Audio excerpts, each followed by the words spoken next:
I'm Robina, and I'm here to talk to you about a celebratory treat that people usually enjoy leading up to Lent, and it's called a king cake. The king cake tradition started around the Middle Ages, and it was a way for people to celebrate the Feast of the Epiphany.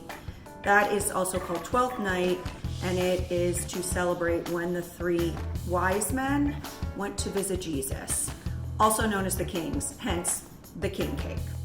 It was brought from France to Louisiana in the late 1800s and kind of evolved into what we see today. So traditionally, a king cake is served with cinnamon and cream cheese. There's people in New Orleans who have gone crazy with the fillings. I've even heard of savory king cakes. I don't know what to say about that. I feel like that's people with too much time on their hands. But we're gonna go with a very traditional king cake, which has the cream cheese and the cinnamon. And there's a lot of stuff in this that actually little people could help too. The other thing that is fun about the king cake is that tradition says that you hide either a little baby, we've got one right here, little baby, or if you don't have a baby, you can put in a bean or some sort of almond or something like that. And whoever gets the slice with the baby in it is king for the day and has to provide king cake the following year. So let's start. King cake always starts with a dough. It's a traditional flour, butter, sugar, and they add a little yeast to kind of make it rise up. I did that. I read a lot of stuff online where people do shortcuts and they roll out maybe a roll of crescent rolls and then just do the filling and form it. That works too, whatever works for you, you know, no shame in that game. So the dough I already made, it's rolled out. It's supposed to be 12 by 20, it's somewhere in that neighborhood. And then the next thing that I'm going to do is to put bits of cream cheese all over it, okay? It's a little tough because the dough's soft, but it all gets rolled up anyways. So you don't need to be perfect, you know what I'm saying? And you do have to leave a 1-inch border so that you can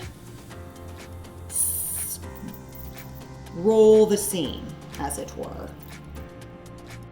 Okay, so now I've put the cream cheese all over.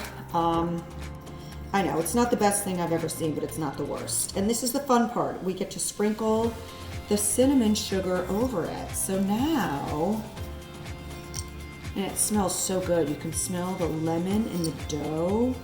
It's really just like a fancy Danish. You didn't hear me say that. There's a lot of cinnamon sugar. Ooh, it's gonna be good. You might want to cut it down if you're serving it to the little ones. Now that I've sprinkled the sugar, I'm going to attempt to roll it. This should be fun.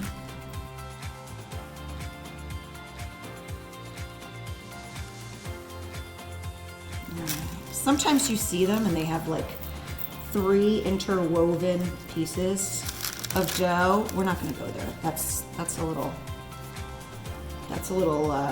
advanced. You just want to create something fun that potentially you could do with your family leading into Lent. Or even at the beginning. You won't tell. So now I have rolled it up and I have put it in a circle and pinched the ends so it looks like a crown. And now we're gonna let her rest for about an hour and then she's gonna go in the oven. And what is non-negotiable is the decoration of the king cake. People always use 3 colors for their sprinkles. Gold for power, green for faith, and purple for justice.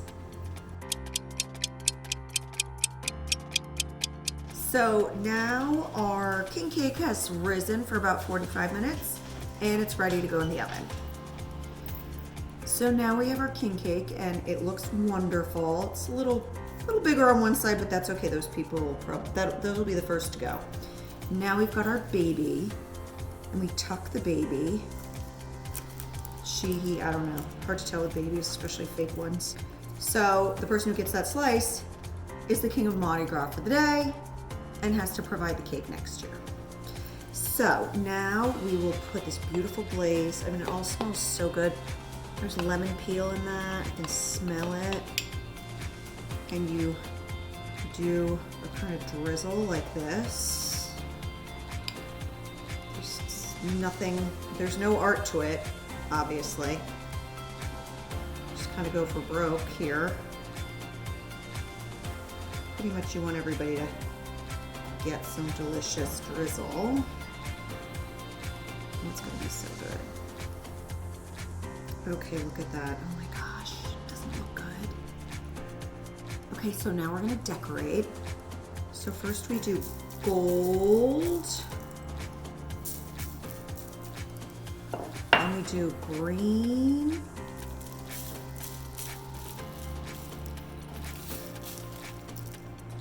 And then we do purple. And you just repeat it. Gold. The green looks a little shamrocky, but we'll ignore that. Green, purple, and then we do gold. You get the picture.